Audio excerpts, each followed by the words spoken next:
What's good, everybody? Appreciate y'all for tuning in and rocking with us for another episode of the Windy City Breeze Sports Talk Daily. Ladies and gentlemen, is that a tanned super producer Joel Holt back in the building? Joel's in the building. Fresh off of a plane, very light, straight to the show, very tan. For Joe, what's going on, dog? How are you? I feel refreshed. That's how I am. And that's Julio Holt right there, bro. Julio Holt. Mahalo, my brother. That's all they kept saying. You can't ask him no questions. Hey, G, he came back looking like A-Rod at that game, bro. You know what I mean? Like, dog. I told you they left A-Rod cooking. Hey, bro, the funniest thing in the world is that people were like, A-Rod can get dark? What happened? I don't get it. I was like, ain't he like of Spanish descent? Like, of course he can get dark. The Haitian producer, Joel Holt, according to Jordan Clemens. Shout out to Hawaii. Why? First, Ringo got me in Spanish, and now I'm Haitian. We're all the way on the other side of the island. We weren't speaking on your location. We were speaking on your shade of black that you are now. I'm not even that. I'm still practically the same color. You know what? It was beautiful out there. It was 77 degrees practically every day, and this is cold for February. Yeah. So it wasn't like sit out there. You could get a tan, but it was very light. But it wasn't like what I learned was like the high in Hawaii. Typically, we met some guys out there hanging out. They were grilling and stuff, and they're like, "Hey, the highest recorded was 96 degrees." I'm like, "Are you kidding me? Like that's nothing. Like it's the way Hawaii is positioned is like perfect." So I see why people want to go there all year round if they can. Dog, hey, it sounds nice. I know. You know who spends a ton of time there in his offseason is Tom Thayer. He's out there basically surfing the entire offseason. When you have to get him on shows, you have to literally call him off of his surfing schedule. Dude, everybody in Hawaii is nice, dude. All the people were nice. We got to the airport. There was a lady riding around one of those big four-wheeler carts, like the big cart. I was just joking, like, can I get a hitchhike? She's like, you need a ride? I was like, yeah. It's all the way to I was like, Hawaii is bet you about $1 I do. Hey, your boy got that global entry. Oh, we walked by everybody with the card. And that card dangerous. I ain't gonna lie to you. That card is where it's at. I'm not gonna lie to you. Hey man, let's talk a little bit of football on here, boys. Appreciate y'all for tuning in and showing love. As always, hit that like button, subscribe to the page, leave that 5-star review. Y'all know what to do. I gotta ask the question because one, just to take a break from the quarterback conversation for just one segment. My God, can we talk about somebody else? Dan Tanner, shout out to Tanner in the chat, sending us the welcome back, Joel, with the super chat. Well, it was almost 77 degrees here yesterday. Now it's 7 Chicago weather. Bro, facts. Only in Chicago. Bro, last night was so weird. The power went out, just randomly came back on. Bro, we lost internet. We had our meeting was in shambles. But anyway, the conversation on generational talent has been the word used to describe Caleb Williams the entire time. Mm-hmm. But there is somebody who seems to be working out to be one of the better wide receiver prospects we've seen in the draft. I don't want to say in years because we've seen some amazing receiver prospects come out, but could this guy be the best? By the way, over 100 in the chat before we even get it cracking. 100. So the question to the chat, the question to the panel here: can the Chicago Bears afford to pass on Marvin Harrison Jr. by taking Caleb Williams? And here's kind of my reasoning on why MHJ might need to be somebody that you need to take a closer look at. You start thinking about how wide receivers can impact what the Bears have done. You saw one wide receiver in DJ Moore come in here, and all of a sudden Justin Fields had an incredible confidence throwing to him. More confidence, might I add, than he had throwing to any receiver in tight window coverages. He wasn't looking for NFL or for Justin Fields open, which is multiple yards. He was looking for DJ Moore open. There was a comfortability built there. And people are talking about MHJ as one of those guys that will go down as one of the best wide receivers in this, not even just in this class, but probably in the last 4 or 5 classes. I struggle to say he's going to be better than Justin Jefferson. But could he be better than Jamar Chase? I think that that's in the air right now. I think of Randy Moss. I think it's just a level. He will be at the level of top receivers. And whether think he about surpasses. Yeah, think about how those guys impact the team that they're on. Justin Jefferson went out and we just knew, oh, well, that's it for the Vikings. But I already told y'all this, man. I told you this. There's drafting a receiver that high has not produced any Super Bowls in the last 20 plus years. Like as long as they're not the main focal point, if we have a balanced attack, then cool. But that's the whole point. As much as we talk about Caleb Williams coming here, you still have to build things out for Caleb Williams. Ringo, you down there? Ringo. Sorry Ringo. Yeah. Oh God, we lost Ringo. We've lost Ringo. There he is. There. Oh, now we lost Joel. Now we lost Joel. Oh snap, muck. It is what it is. The general is in the building. Here's what I'll say. As much as we talk about Caleb Williams coming into a situation where he's going to have a leg up, right? There is already a receiver here in place. There's already a tight end in place. You've already got the Ringo can't get over that side. What are you doing? What are you doing? I had it right. It works. It doesn't work. Nobody can see Ringo. I'll tell you what. I'll take care of it. You get your point. Okay. All right. This guy here. This guy just throwing stuff around. You've been back for 10 minutes and you're throwing it. Oh, there it is. There's the one. There it is. You think about Caleb Williams coming in. He's going to have a leg up as far as wide receivers that are already on the team. You got DJ Moore already here. You've got experienced guys in Darnell Mooney. You're probably going to end up going out and signing somebody. You also have a tight end in place. You would expect that you're going to add to the offensive line as well. And so if you're having all of those conversations for Caleb Williams, why can't you have those conversations for Marvin Harrison Jr., where Marvin Harrison Jr. is going to be able to come to a team that offensively last year was 13th in points per game. They were 17th in passing touchdowns. And he doesn't have to come to a team that is at the very bottom, that you feel has a quarterback that has zero talent. And so you're going to be struggling on that. And that you look at, most times those guys go to that team, you become the focal point. On this team, he's got DJ Moore on the other side. He's got Cole Kmet on the other side. Those kind of weapons being there makes his life a heck of a lot easier. And for me, I look at Marvin Harrison Jr. being a guy, I mean, you break him down height-wise, Randy Moss type height, route running-wise, Devontae Adams type route runner, catch radius. I would say maybe a Mike Evans type catch radius, maybe a D-Hop, but D-Hop sounds crazy to say on anybody. I mean, he's got strength like Julio Jones. Like, when you sit here and you have the generational conversation for Caleb and are just unwilling to have it for MHJ because, well, he's a wide receiver taking that high. He's a wide receiver taking that high coming into a product that's already hitting the ground running, versus a wide receiver taking that high and Keyshawn Johnson, who had to become the savior of that team offensively. Yeah, no, I think when you look at it, right, it goes back to basically what I was saying all of last week into this week.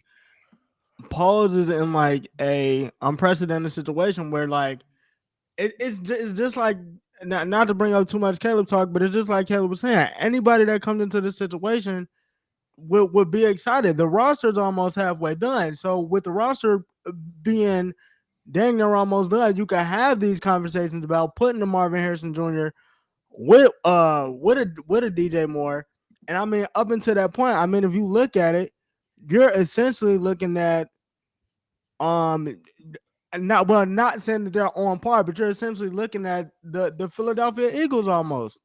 Like, I mean, they've got their tight end. You've got Smitty, who's arguably, I think if he goes anywhere, like he's already a number one, he goes anywhere else, I mean, he's basically proven that. You put MHJ on the other side, I mean, it's like you said, like this dude's got almost catch radius like D-Hop, kind of like Mike Evans, and this man's got feet like Calvin. Yeah, the Calvin feet is facts. And this man got Calvin feet. And Joel, I'll ask you this, right? You're a big haul guy. It's not a pause, but it felt wrong. It felt wrong. It's not a pause. It's not a pause, but it felt wrong. You're a big haul guy, right? Think about being able to go out, get the haul, still continue to build your team because you're trading that first overall pick, still being able to continue to build your team and getting a generational talent. Y'all know how I feel about that word, but getting a elite talent, let's say that, in Marvin Harrison Jr., and on top, like that puts you in a situation where whether you're a Justin Fields guy, Caleb Williams guy, Drake May guy, Jaden Daniels guy, you're a Kirk Cousins guy, no matter what, whoever's coming into this offense has nothing but weapons to look at. Well, Jaden Daniels ain't going to be down there at 9 probably. But I mean, like, isn't that the best scenario? Okay, this is my thing. We joke like Jordan said, or we could take the other quarterback. Or to me, or hear me out. The best situation is to keep Fields because we could trade down multiple times and pick up players. It would make more sense, yes, to get MHJ. Technically, I want my offensive line fixed. I want the left tackle. If we can get whoever's at 9 would be great, but we still got to fix the center position. If you keep Fields, you could get the haul, you could still build the team, and then we could plan for maybe get another quarterback later if Fields does not become the guy that we think he could be. I don't know if he'll ever be Tom Brady in passing, but I do believe he'll be a very capable passing quarterback, and on top of that, having his athleticism, which makes him unique as a better version of Lamar Jackson. Could he be a Michael Vick type of quarterback? I want 2010 Michael Vick. I've been saying this forever. But so if you get MHJ, that's Eagles Michael Vick, right? Yeah, that's Eagles. That's Eagles Michael. Yeah, bro. 2010, 2012. That's Eagles. If we get MHJ with DJ Moore with a capable run, see what I don't want is you get this guy and now you're forcing the ball to him and you're becoming one-dimensional. And that is my observation over these last few years with Megatron, with Jamar Chase. Yeah, Jamar Chase and them got to a Super Bowl. They did. And they ain't been back since. And they've been kind of floundering because it's basically with him. My issue is that if we go and get this guy, hopefully we're balanced. Now we might look like Seattle. They got DK, they had Lockett, but they didn't have a good running game. It's average. So is that what we're going to look like if we get them? So that's my whole point. I feel like, go ahead. I was gonna say, I mean, even to that point though, you got to remember, like, it's like I keep saying, like when Miami was going off and Tyreek Hill was doing his thing, AJ Brown was going off as well. Like, much forget, like you're talking about the capable running game. The Bears got that. Like, I mean, even then, I mean, if you just look at the Eagles, like DeAndre Swift was going off. Yeah, like they don't have it unless the line is right. Those first, huh? We don't have it unless the line is right. Those running backs are good running backs. They're not great running backs. Is only because we have a quarterback that can also run for 1,000 yards. I mean, there's no point. There is unless the line is fixed. Jalen Hurts can't do that. But we don't want our quarterback running all the time. Hurts didn't do that this year. And that's why he was hurt. I know that, but I'm saying he's not capable of going on for that though. No. I mean, that's not my comment about Jalen Hurts. My point is that, like you're saying, if we don't have the offensive line, our running backs are good running backs, not great running backs. So if you can't give them the lanes for them to run, it doesn't matter. If we can't protect the quarterback, they can't throw the ball to MHJ.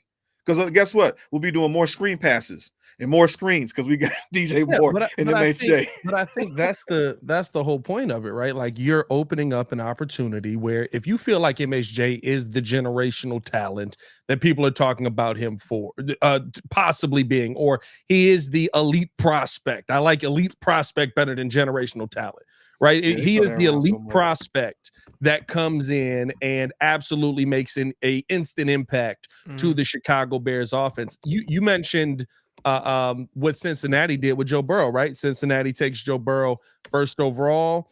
What if Cincinnati traded back in that draft and they take Justin Herbert 6 and you get a haul and you're able to add offensive linemen and you're able to go out there and you're able to add a couple of tackles, right? Or who else was taken draft wise in that? You had Andrew Thomas, I think, was taken in that draft. I don't remember. Jedrick Wills was taken. Mekhi Becton was taken. Right, like you're able to add those guys to your offensive line, and now all of a sudden, you have Justin Herbert instead of Joe Burrow. But that doesn't take you out of, well, I guess the injury is what puts you in a position to get Jamar Chase. So maybe in that situation, you're in a better spot to get Jamar Chase, not in a better spot to get Jamar Chase there, but right, like you still got T. Higgins on that team. You've still got what's the other boy I can't think of? Chase and not T. Chase. And, T. Higgins, Jamar Chase. Y'all know what I'm talking about. Boyd. Tyler Boyd. You still got Yeah. Tyler Boyd on that team, right? You've still got an offense that's ready to go, and maybe now you have the offensive line. That's something that the Bears could absolutely build here if they went Marvin Harrison Jr. at 3, because guess what? Maybe Justin Fields is the answer. He gets better. We're not having this conversation. Maybe Justin Fields isn't the answer, and you have to go out and find your Dak Prescott or your Jalen Hurts or your later picked quarterback, your Patrick Mahomes, right? Like you have to go find those guys, because now you're coming into a situation that is what Kansas City has. Now, you don't have Andy Reid, at least I don't think you do, but you're coming into a situation with your Tyreek Hill, with your Travis Kelce, you know, where the offensive pieces are already in place. Like that to me opens up the future for you for multiple options with Justin Fields or with whoever the next quarterback may be if you go MHJ. If they take him, who is a talented receiver, and nobody denying that, we will probably look like Cincinnati. You know, weak offensive line, good because we didn't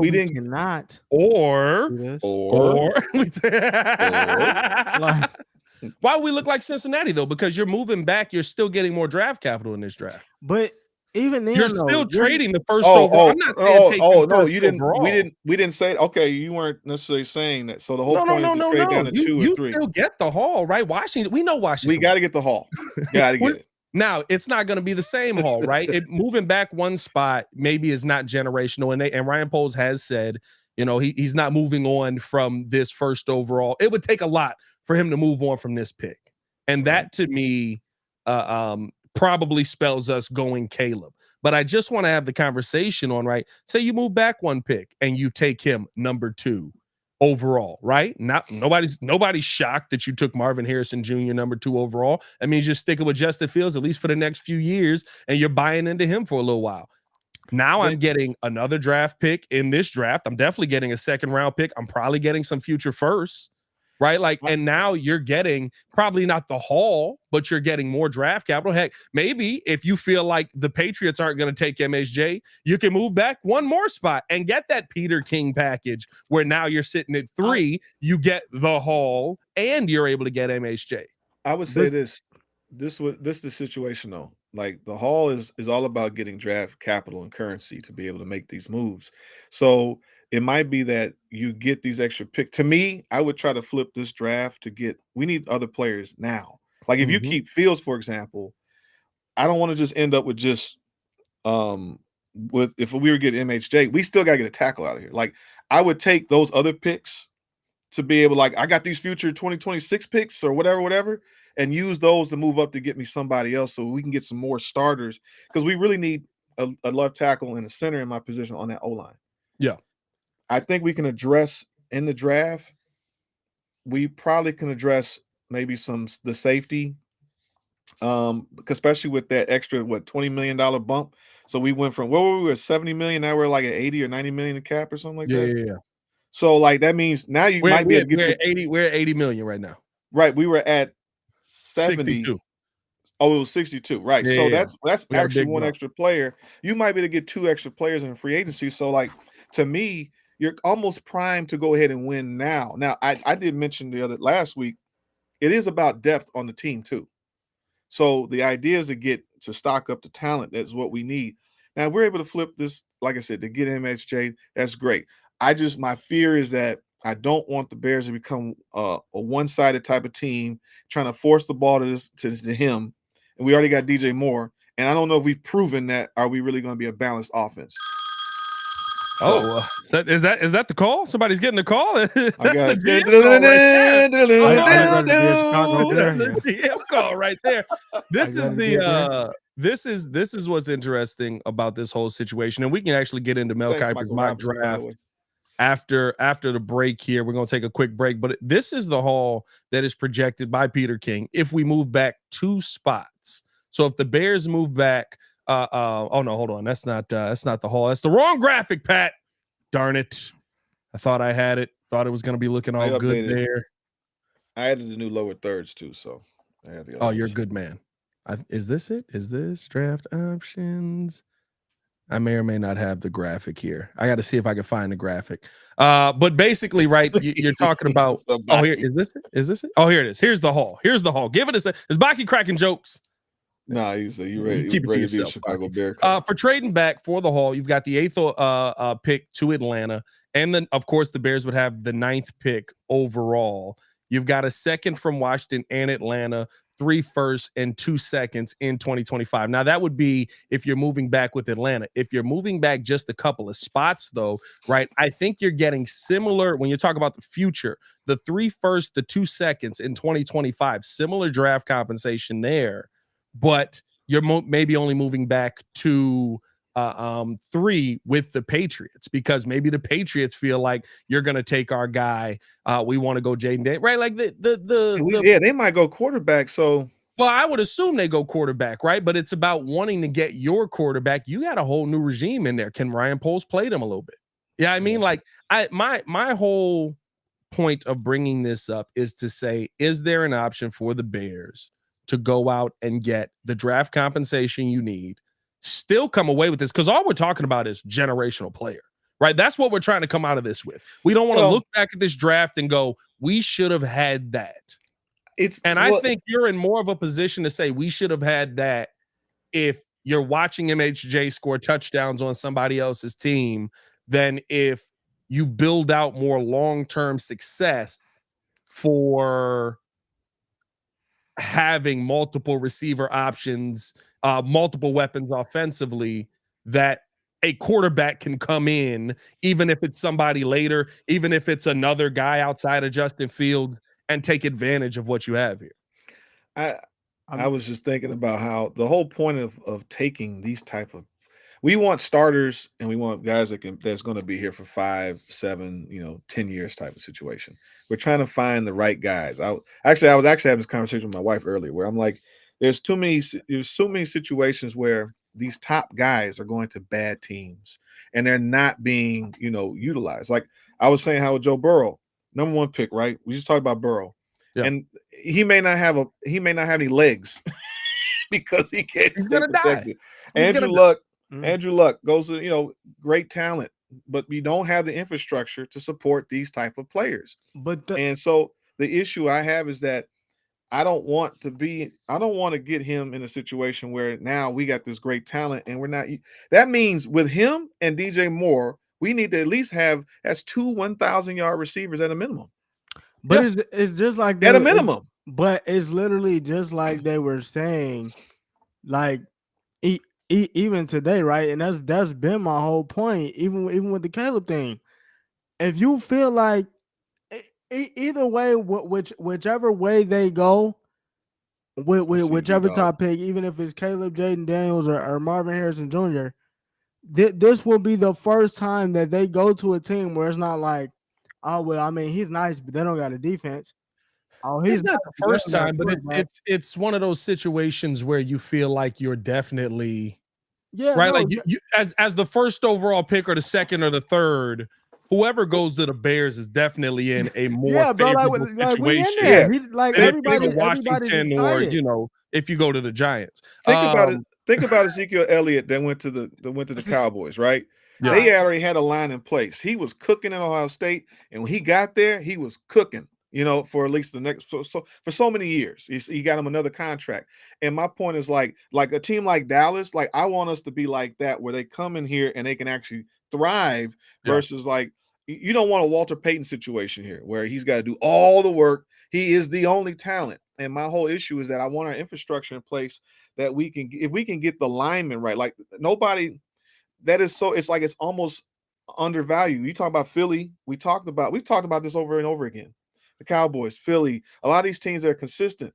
I was even saying like, okay, in that same conversation, talking about Jameis Winston, right? Yeah. Number 1 pick overall. He was learning through whatever, but he ended up goofing up. Talking sports so much in Hawaii that he started talking with his wife. Hey, I'm gonna tell you this right now. I know KJ. She does not watch sports like that. No. He missed talking sports with us so much that he was like, listen, baby, here's the thing. We got to go O-line here. We build up this O-line, and we're going to be on the right path. Hey, she cut the vacation short. We need to go back to the She was like, I got to get him back. I got to get him back to the boys.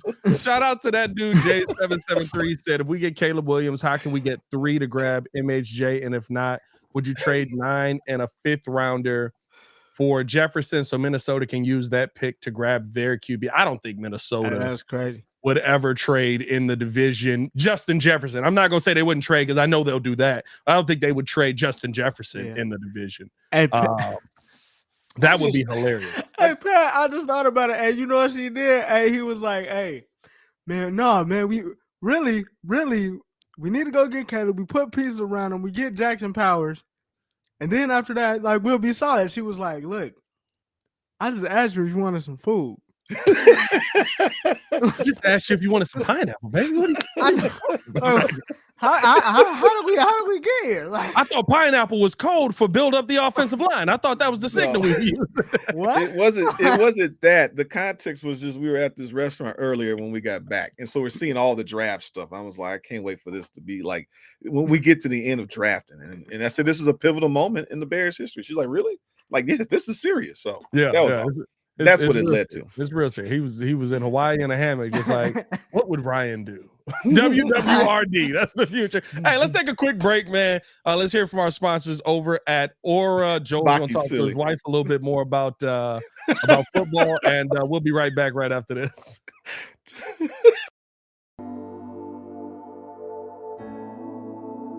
Appreciate you guys for tuning in and watching the show. Today's episode of the podcast is brought to you by Aura. Have you ever done a Google search on your own name? You'd be surprised what pops up. Your full name, email address, home address, health records, your relatives. It's all out there. And that's why I've been using Aura, the sponsor of today's video. Aura shows me which data brokers are selling my information and automatically submits opt-out requests just for me. Cleaning up my information not only helps reduce the amount of spam I get, but it protects me from hackers who could use that information to help them access my social media, bank accounts, and other sensitive information. It's really simple to set up. I don't have to download several apps or go to things like antivirus, VPN, password management, parental controls, identity theft, but you can get all of that in one place with Aura. I get everything at one affordable price as well. You may already have one or two of these tools, but not having Aura is like leaving the front door locked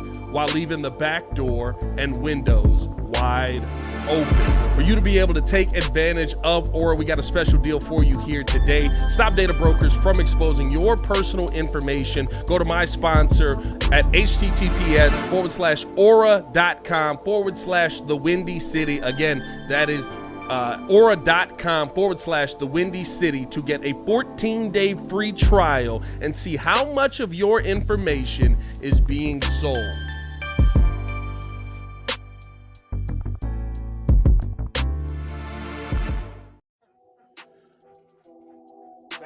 Appreciate y'all for tuning in and showing love to another episode of the Windy City Breeze Sports Talk Daily. Joel is breaking down quarterbacks to his wife, and we're here live with you. Me, the super producer Joel Holt, and of course, Stefan Nadana, man, formerly known as Ringo J. Let's keep the conversation going, boys, because we got a interesting Wait. What? 274 in the chat, by the way. We didn't do 200 in the chat. Oh, we didn't do over 200? Over 200 in the chat. 200. Oh, wrong one. I'm hitting the wrong button here. Hold on now.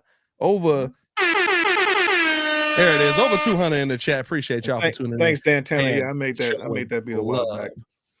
Yeah, Joel made the beat. Everybody, Joel made the beat. Just want to make sure. They keep asking. Joel made the beat. Joel on the beat. I made the intro. He does a lot of stuff on this show. Do little things. He does this stuff. I made the background. You did do that. You did. Yeah. Hey, don't get slapped. Don't get slapped. Hey, Oh, and shout out to Coach Dre too.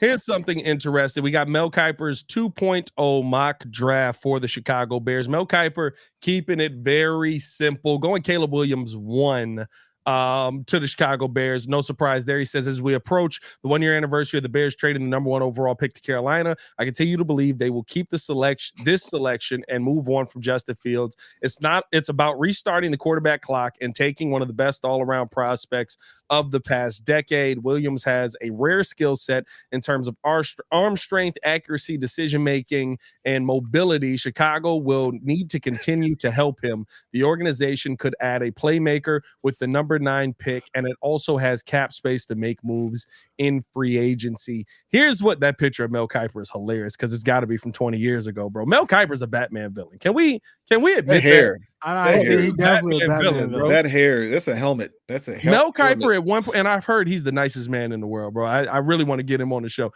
But at one point in his life, he had to go, man. He just got that look. He's got that look. Man. Yeah, I mean, you know, he looked in the mirror while he was combing the hair back one day, just like, man. But here's my to follow up on what Joel was saying.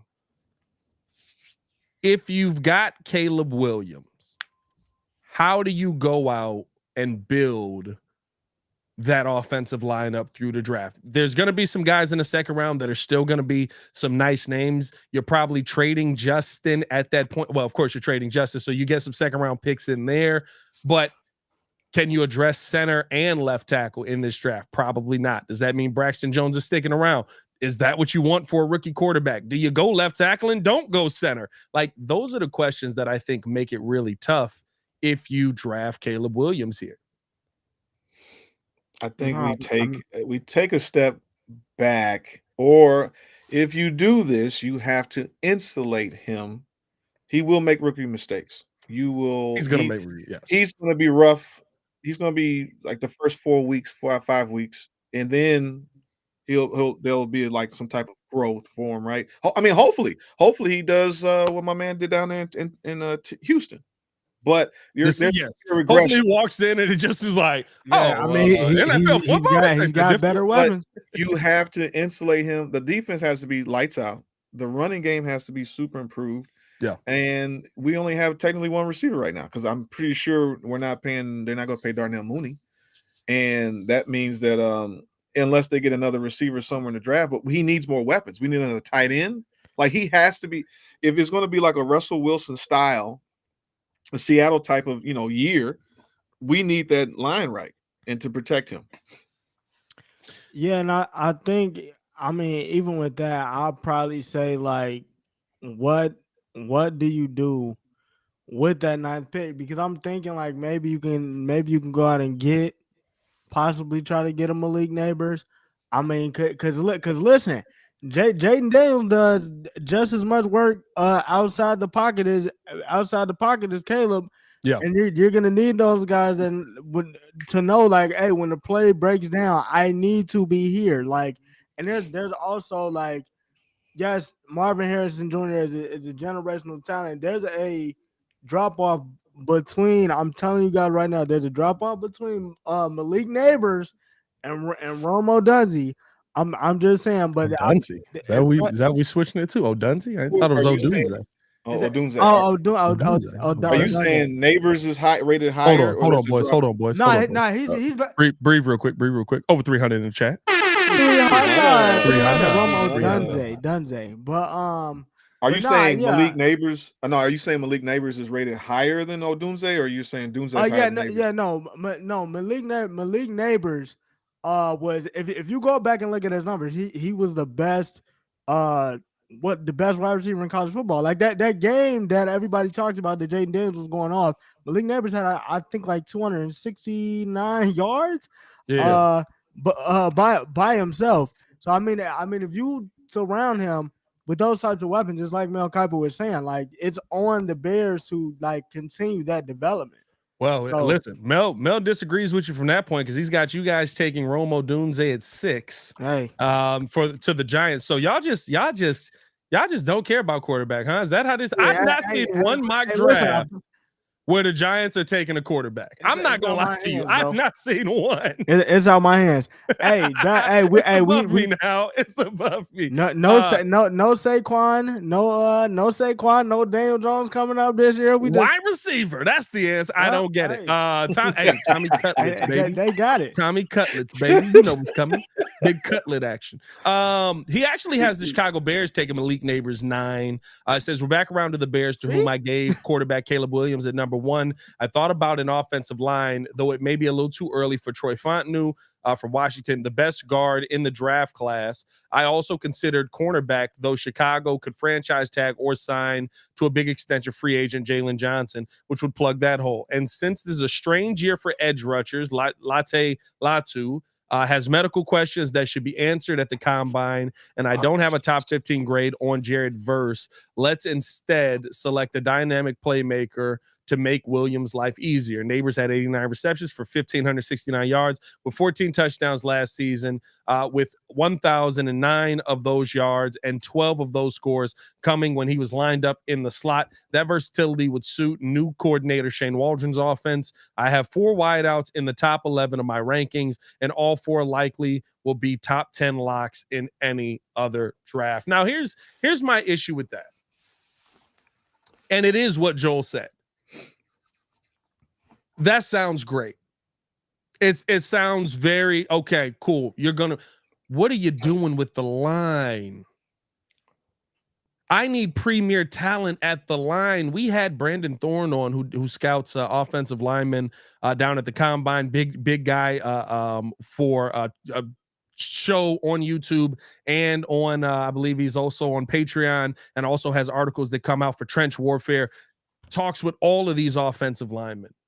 And he's got centers going in the first round, or at least that should have first round grades. He believes Jackson Powers is a top 15, top 20 level talent. Can you, I think the question is the same. Can you pass on that? Can you pass on getting guys that are going to be 10-year players on your line for a wide receiver? Right? No matter what you say, no matter how you feel, okay, Justin Fields didn't utilize the offensive line. Braxton Jones is better than people think. I don't think so. He didn't think so either, which I'm glad somebody who actually breaks down offensive linemen finally said it. He's not that. He's good enough in run protection. He's not good in pass protection. But you're not getting 5 to 10-year starters in free agency. If we're going vet at center, what are we talking about? Evan Brown, nice guy. Did y'all watch him last year? He's solid. He's not what I want my rookie quarterback standing behind. A lot of people have said Connor Williams. Offensive linemen don't stay healthy once they start getting hurt. Look at Tevin Jenkins. He just tore his ACL. I don't want to sign a guy to big money who just tore his ACL.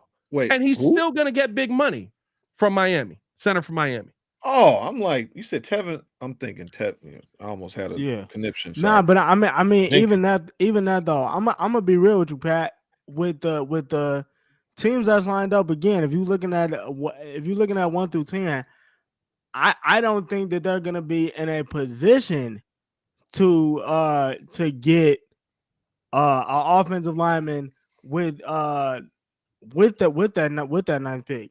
If I'm being real with you, because like I said, you got Washington. Sam Howell got killed last year. Chargers again. I mean, it's like I told you when we was in the studio. Get ready for the Michigan Chargers. Oh yeah, the Michigan Chargers is coming. The Michigan Chargers is about. Hey, what I said, he's gonna be like, listen, I really understand this Herbert guy. Nice guy, love the kid, think he's got a tremendous talent. But let me sell you on JJ McCarthy. I'm telling you, one heck of a guy. He's one swell kind of guy. I would say I don't see it. What was I gonna say? I just think that if they stand pat with the left tackle, I think that with Braxton Jones, we know Adam they have to get a center, period. There's no getting around that.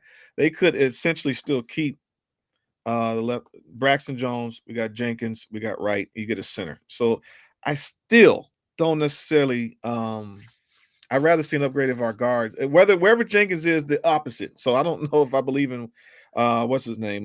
Nate. Who do we have? Nate Davis. Yeah, Nate Davis. Actually, this is what I'll say this though, because the offensive line, you're only as strong as your weakest link, right? Yeah. And we can definitely say that the center was the weakest, but then it came to the guard.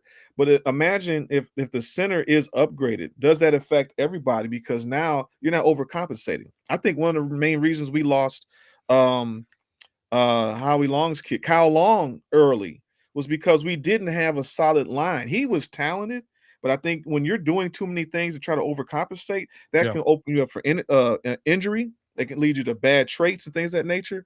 So I feel like if we're not getting that addressed, like especially if we get the center at least fixed, the left tackle could be better because now the left guard doesn't have to do the work because the center kept getting destroyed. Like it affects everything. So they may trade down from 9 and then pick up this center. Shout out to my cuz. What's up, cuz? That's kind of what I think. Shout out Landon in the building. That's kind of what I think, right? Like I would trade back and I would sit there and because there's going to be some quarterbacks available. I really do believe. I don't know if the Patriots are moving on to a different quarterback. I'm not going to lie to you. I don't really think they are. I don't know, bro. They might look at MHJ how I'm looking at MHJ, like he's the generational talent that we're going to go get. And this kid that was here in Mac was usable for one season. And then Bill was like, hey, we're going to give him defensive coordinators for the next 2 years as his offensive coordinator. Like, I don't know. I think that they may take a chance with that just to lock up the generation. Because here's the thing. They're probably going to suck again anyway. So you're still in a position for a quarterback. Yeah, but right, maybe you're in a position for Shadur now, or maybe right. Like I think that they may start the wide receiver run early because if they take a wide receiver, now Arizona's gonna be like, we wanted MHJ. God dang it. Well, I guess we're taking Roma Dunze, and everybody who was going right, the Giants are gonna be like, well, I guess we got Malik Neighbors, right? Like I think that's gonna start the run, and so I think there are gonna be quarterbacks still there at 9. If you've got quarterbacks still there at 9, I'm picking up the phone and I'm first call to Mike Tomlin. Come on, Mike. You know you don't want Kenny Pickett. Come on, dog. Come on. Yeah, I think that Poles has been pretty consistent of being unorthodox. Yeah. I don't think he's doing anything that people are thinking. He's going to sit there and figure out like what he wants. He's probably going to or there's another Heisman winning quarterback in it. We need a shirt for that. We need just Ryan Poles face on the shirt. Just or the phone call comes in. We got the cards. It's just right. Or no, yeah, we have. I don't know. I just think that taking someone like the mock drafts, first of all, it's all junk. That's what I was frustrated with earlier because it's like you're watching these guys they don't know, they don't know anything that's going on until these guys actually on April 20, with the 7th or 27th or something like that. Yeah, we won't know. It's funny because it's like all the mock drafts make sense until somebody does something. It's literally the same as fantasy football. All the preparation you will do for fantasy football makes sense until somebody selects the first round quarterback. And then it all goes out the window because you're like, all the players I had slated for the second round aren't here. Dude, no, it was when in a basketball league when my other cousin took Wemby #1 overall. I was bro, I remember that, bro. He was hot about that for like a half hour. We talked about this. I was ready. He took him #1. I wanted him at like 11. Like, God. Hey, or 7. I was gonna take him at 6 and 7. He took him #1. He probably made the right call on that. Let's be real. When he's out here cooking. Hey, I forgot about that. I don't even know if the app is still installed on my phone. He will not be back next year. I didn't want to be in it this year. I didn't want to be in it this year. I'm taking applications. Joe was like, I got an extra spot. I'm gonna give it to my son, but do you want it, please? Like, I guess, like I'm not gonna pay attention halfway through the season. Joel did me like Cam Newton to get me in that league. He just he forced me into the league. He had me held and it made me make picks. That is a giant man. That dude is every bit of 6'6". I dude- love I that just want the to know what dudes, they thought they was going to get bro. I accomplished. That's love all. that. I love that they end up getting beat up, and now they're on like radio shows, just like, oh my god, Cam was talking trash to us all weekend. Like, what were we supposed to do? It's like not Dude. try to fight him. We You didn't see the touch guy him with his first. face all busted up, his nose, his mouth was all. That dude was leaking.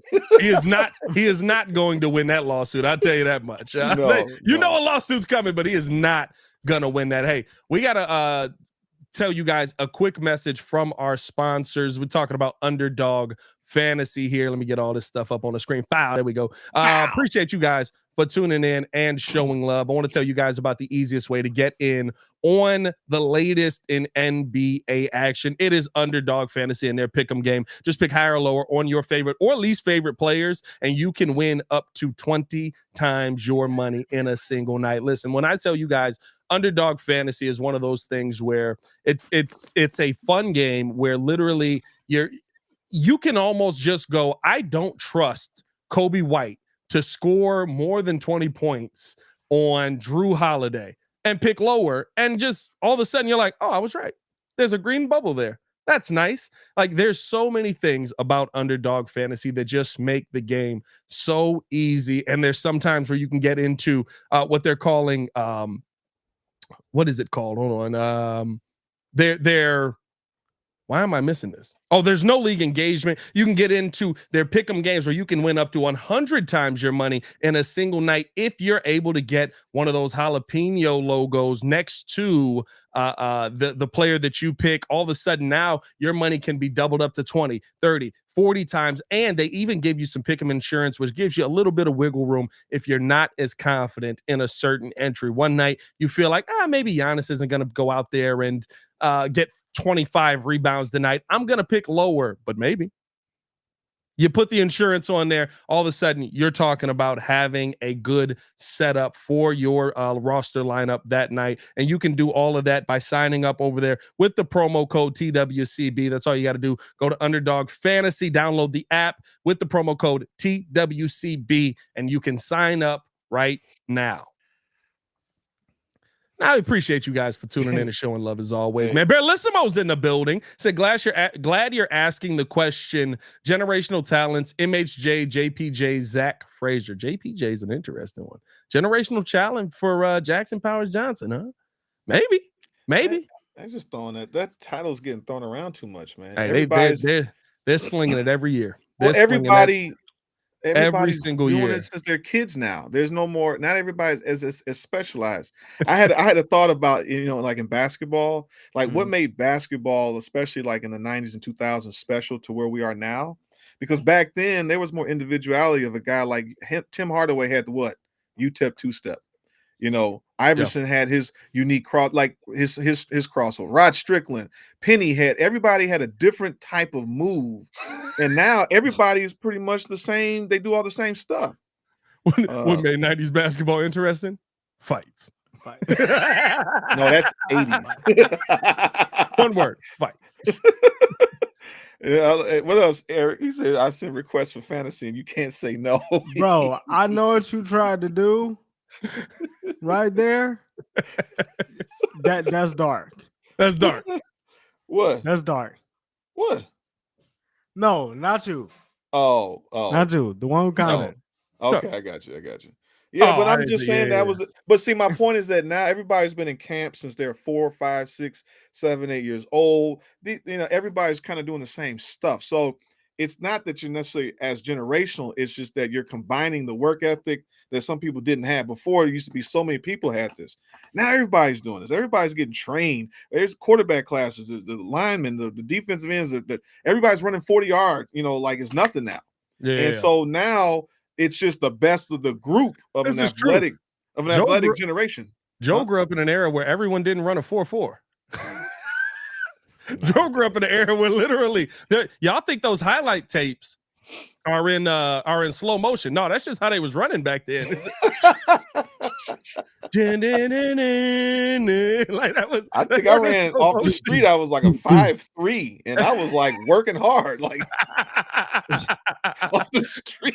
I'm like, I gotta train for this. What did Shane Gillis say? Which, by the way, the fact that Packers commercial has not gotten more run in Bears fan circles on Twitter is disappointing. Did you see that? Oh no, you were out of town. Oh, I'll send you the video on SNL. I seen a couple. I didn't watch all. Oh SNL. Yeah, I seen a couple of the workplace. It was shout out to Drew, my man Drew. What's happening, Drew? Bro, they were advertising. No, it wasn't a commercial. It was like talking about the ads that pop up on your phone randomly when you just search stuff. I saw that. It was Pack. It was the Packers butt plug. I was like, is he a Bears fan? Did I miss that? I saw that. Yeah, it's silly stuff. No, but Shane Gillis, what he said parody on athleticism. No, that's the point I was making. That Drew he said it right. I mean, it's the parody that everybody is now able to, like the playing field's almost level to a degree of where these players are. So, generation. Back then, like when Randy Moss came out, that was like a freak of nature. Yeah. Now you get a 6'3", 6'4" that can run a 4.3, 4.4. You're looking at Roma Dunze, Malik Neighbors, all of them. They're 6'1", 220 pounds, 188, 200 pounds. This is not now the outlier is a DK Metcalf, 240 running a 4.3. Like that's crazy, the athleticism is just out of this world now. It's definitely a different world now, 100%.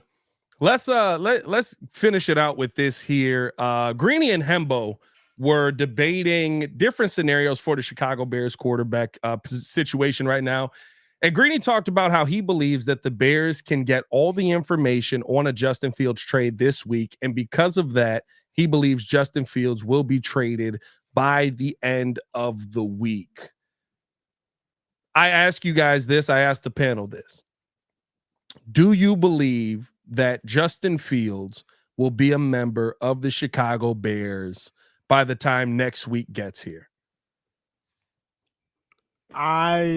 Nah. I mean, well, no, yeah. Actually, yeah, because I mean, I think, like I said, I think people are I think talks about a Justin Fields deal is going down, but by the time next week gets here, I think he'll still be on the roster because I think that Ryan Poles has the again he's gonna do his due diligence, see if the deal actually suits him, talk it over with some people, and then you feel me? Then the deal's gonna get done. But by next week, I don't see it. What do you think, Joe? I know what he thinks. Look at his face. I know exactly you what need he to put thinks. our money in savings bonds. No. He think Justin already know what team he going to. I'm thinking something even crazy. I'm thinking they trade Fields, get extra picks. They trade down the number 1 pick. They get Russell Wilson for that $1.2 million for 1 year. Bro. You draft your quarterback. You draft your quarterback as a bridge. That sounds like a 2-year deal. And now you got this guy sitting that can learn this offense, and when they're ready to start, they're ready to start him. I guess the only upside to something like that would be that Ryan Poles, like, I guess Russell Wilson is such a good guy that you would think he would train the next quarterback. Like, but why else do you want Russ? He may not. No, because he knows the system. My problem with that is that's basically saying we give up for a year. And that's not what Ryan Poles has done. To me, signing Russell Wilson is just going, we give up for a year. You don't know what I think? No, you don't. I think that if you I think Russ is going to that's Ryan Pace. I think Russ is going to Minnesota. I think Russ is going to Pittsburgh. I ain't gonna lie. I think Russ is going to Minnesota because they're not gonna trade Justin Jefferson, and you still if he goes to Minnesota, this gives him the opportunity to still compete, and they still got all the weapons there. The chat is going nuts. All right, let me just run that back because I don't want to get like I don't want to cross in the middle of my yard. You said it. Where's the Elmo Fire meme? Where's the Elmo Fire meme when you need it? will Fields get traded? Dang, I guess from a business mindset, if you're trying to, you have to probably move on It's now. better to do it before free agency, right? You have to, because if you make that move and then you're not, because you have to make the option for his 5th-year option. So it would make sense. Now, yeah, I don't know if it's when does free agency start? In a couple weeks, right? Mid-March? Because it's not right now. Why does he have to make this move next week? It is. I know it's at 4 p.m. For some reason. I can't. March 13th. I couldn't think of the date.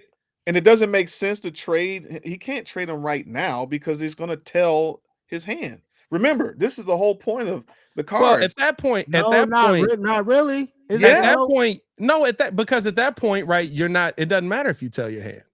Unless you go, here's the thing. Unless you go MHJ, unless you double it up, right? Is he doubling they up? Might double. That's the whole point. You're trying to get as much draft capital as possible, and that means if that's the case, if you trade Fields, you have to. What are you going to do?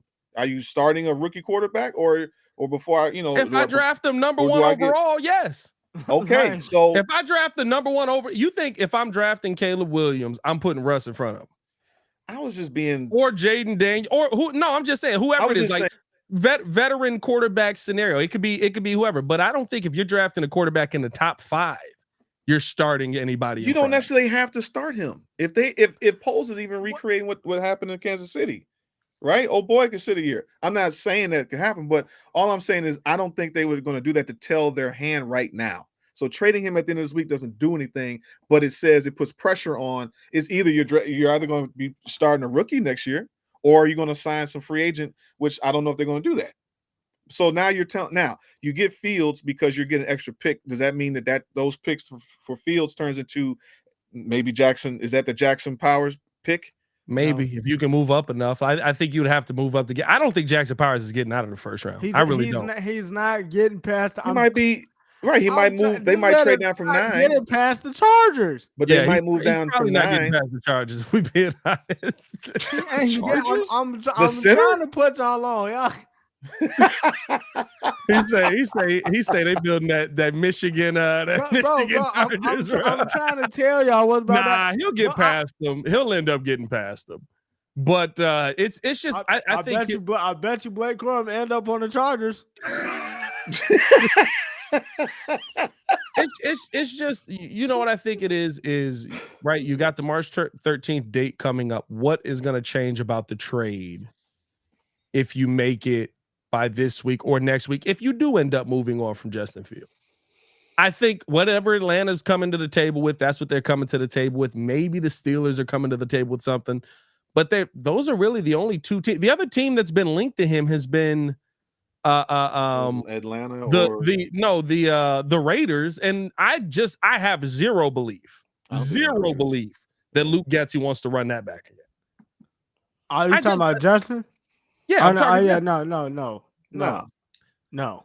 And so, like, to me, realistically, right, like, I think the deal that you're going to get, now listen, maybe Poles goes back and forth, but if you're getting that Atlanta 2nd round pick and maybe a 4th or a 5th, that's probably as good as it's going to get right now. And if you're getting that at the combine, I don't know if waiting that out gets better. What if they? I missed that. You said what pick for him? I think Atlanta has 43. So he's saying a 2nd round pick. So a 2nd round pick. You're getting a 2nd, maybe a 4th in there. A 2nd and a player. Probably. Well, what we said was you need 2 teams. You need 2 teams to make that value go up. So yeah, if there's only 1 team asking for him, that's still a win in a sense. I mean, to get something. When you get a 2nd round pick out of it, it's just I just think that's as good as it's going to get. That's probably the offer you're getting today. What I don't like is that if there's a value for him, that means that there's a value in general for him. Like I think there's a belief that he can be successful, and I think there's a belief with Ryan Poles that he can. I think this literally just comes down to who is Ryan Poles' guy going to be? Is it more than likely that Ryan Poles' guy is going to be Caleb Williams, or is it going to be Marvin Harrison? But if we're able to trade down, get a haul, still keep Fields, we can win pretty much now and ascend. Because if it's about resetting this contract, well, the whole point is that the freaking salary cap just went up. what did it jump up 20, 30%? 20%? Like it's going to Biggest- go up biggest jump in again. cap history. Yeah, and it's going to jump again. Yeah. By the time you have to pay him. And free agency is before. Free agency is Yeah. before the draft. Oh, yeah. Right. Lord. Here So, come, right. here So come Hayes. listen, bro. There is Oh, going to be a Bro, lot I of swear, y'all don't pay attention to the chat until you see that the red horn or the Red Bull from Hayes. Y'all don't pay attention to the chat at all. Hayes jump up in here and oh, here he come. I He's got don't the do that. I jump. don't do that because they don't be roasting me. You really do leave Ringo alone. Hey, you know why? Because Ringo know to leave him alone. Ringo, Hey, bro, I keep trying to tell people we watched an entire halftime. And this man was cooking people for 15 minutes. There was no analysis. Hayes does a halftime hangout over on Chicago Bulls Central. It's so entertaining. Go check it out. And literally, it's the length of halftime. It's probably like 17 minutes, 20 minutes, something like that. And legitimately, we watched 15 minutes of it, and it was just him frying people. There was like he broke down the stats, and then somebody was like, you out here looking like a garden gnome with the red beard or some stupid joke that did not hit. And it was just the next 15 minutes was just him frying this guy. And I was just like, my God, there's nothing basketball being said here. I know not to say nothing to him. Hey, the only thing he said basketball wise at the end of it was, love y'all Bulls fans. See red. Y'all stay safe out there. Like, wait, what? It's over? But no, appreciate that. Hey, Rex said, never mess with a man who wears sunglasses inside as much as Ringo does. Hey, man, we appreciate y'all for tuning in and showing love. Hit that like button, subscribe to the page. Chris said 43 and 110 from Atlanta for Justin Fields. Fair. Yeah, that's a win. That's a win. Not too bad. It sucks, but it sucks because of where you're at right now. But you're probably, if you're going to move on from Justin Fields, that's probably the best offer you're going to get. Yeah. And I don't think that offer gets better if you wait past this week. So if they are trading Justin Fields, I'm almost inclined to agree with Greeny on that he's probably gone by the end of this week. Hey, I'm a keep it real. That's because Muggs. I hold my bullets. I hold my bullets. Hey, Ringo goes straight for the jugular too. He just be like, hey, I heard your baby mama was sleeping with Bellissimo. He won't. I'm gonna take it though. Dog. I'm gonna take it though. Ringo get real information on people. He don't just make stuff up. Ringo be like, bow, I heard your baby mama was sleeping with Bellissimo. Be like, where'd you hear that? Bow. Where did you get that news from? Hey, man, we appreciate y'all for tuning in and showing love. Like I said, hit that like button, subscribe to the page. For the super producer, Joel Holt, fresh back and tan from vacation. And, of course, the man formerly known as Ringo J. Stefan Nadon. It's your boy, Pat the Designer, back at it again, man. Y'all stay safe out there. We'll be back here tomorrow to break down this combine. Combine starts there. Oh, special guest tomorrow. Greg Gabriel on tomorrow. So tune in with us with Greg Gabriel tomorrow, man, as we break down some of this Bears content. Y'all stay safe out there, Chicago.